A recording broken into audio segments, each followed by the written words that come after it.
Good morning, students. Today we will be discussing about the reproductive system in Taenius oleum. Taenius oleum is hermaphrodite. Each proglottid has a complete set of male and female reproductive organs. This is the picture showing a mature proglottid to show the reproductive organs in Taenius oleum.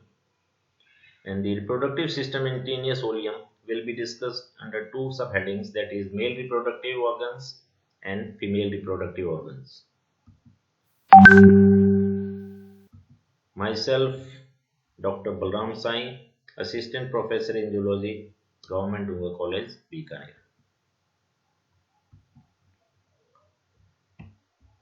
Reproductive system in Taenius oleum. As it has already been referred that nearly 300 to 400 proglottids of mature proglottids are hermaphrodite, having a complete set of male and female reproductive organs, and we will be discussing the reproductive system in Taenius oleum under the two subheadings, that is the male reproductive organs and the female reproductive organs. Coming straight away to the male reproductive organs.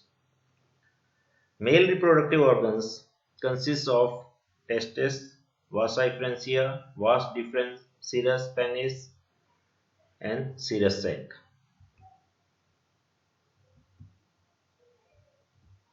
First is the testes. If we talk about the testes, these are numerous small spherical bodies found scattered throughout the parenchyma in the greater part of the proglottid towards the dorsal side. It is clearly visible in the picture. You can see the scattered testes on the dorsal side. Few workers are of view that testis is single, but it is branched so that the numerous small rounded follicles are formed. However, in the present text, the follicles have been referred to as testes. Next is vasa efferentia. From each testis, minute capillary originates called vas efferens. These are the minute capillaries arising from the testis, and these are termed as vasa efferentia. The vasa efferentia from surrounding testes unite to form a common sperm duct approximately in the middle of the proglottid. This is the common sperm duct. Next is the vas deferens. The common sperm duct or vas deferens runs as a convoluted duct transversely to open in the serous. This vas deferens or the sperm duct opens into the serous. Next is the serous and the serous sac. The serous or penis is a muscular intermittent organ in which vas deferens continues. The serous is protrusible and is surrounded by the serous sac. The serous opens by male gonopore into a cup-shaped genital atrium situated more or less in the middle of the proglottid and at its lateral margin.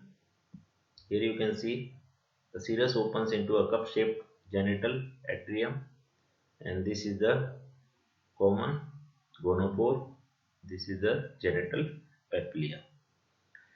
The genital atrium opens by the common gonopore on a swollen genital papilla, which is seen in the picture. You can see here, this is the genital papilla. The genital papilla lie alternately more or less regularly in the successive proglottids on the right and left sides. Next is the female reproductive organs, and in female reproductive organs,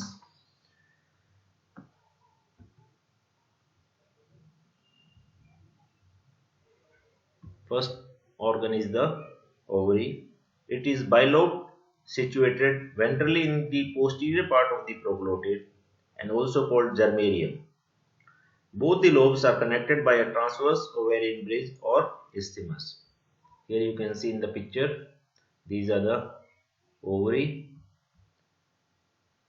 and in ovary you can see the large number of radially arranged follicles, and this is the transverse bridge or isthmus.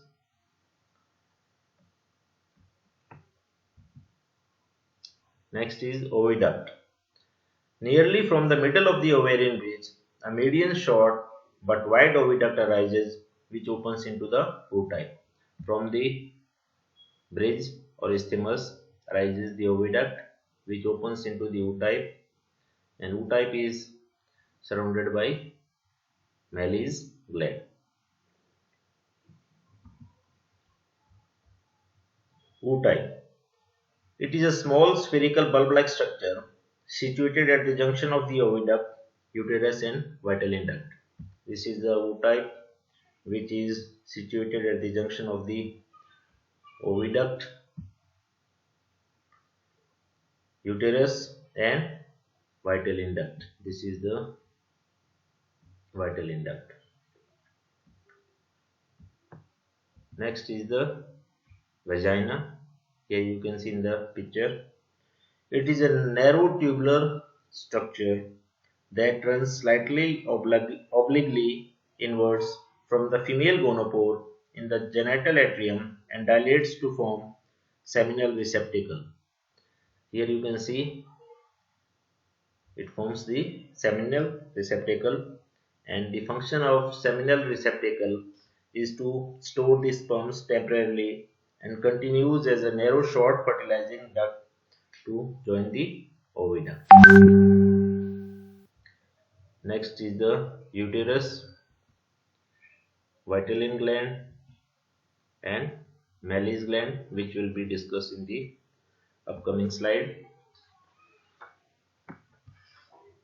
Next is the uterus, which is a blind club-shaped sac-like structure which originates from the ootype and extends towards the anterior side of the proglotid.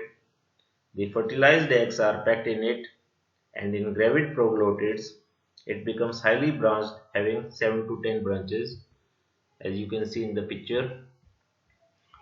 This is a gravid proglotid showing the branched uterus, the uterus containing eggs. This is the genital atrium, this is the lateral excretory canal, this is the lateral nerve, and you can see in the picture the uterus is branched, ranging in number from 7 to 10, and is packed with the fertilized eggs. Next is the vitelline gland. It is a large lobulated glandular mass situated at the posterior margin of the proglotid. We'll see with the help of the picture. This is the vitelline gland, and you can see the lobular glandular mass and a median vitelline duct. This is the vitelline duct which originates and joins the ootype as clearly visible in the picture. And the main function of the vitelline gland is to secrete substances for the development of the egg yolk. Next is the Mallee's gland. Here you can see surrounding the ootype is the Mallee's gland, and as a part of female reproductive organ, Mallee's gland has an important function, that is to guide the ova out towards the passage ending in the uterus of the taenius ovum. Thus, the secretion of Mallee's gland lubricates the passage of the uterus through which ova move, possibly playing a part in the egg cell formation.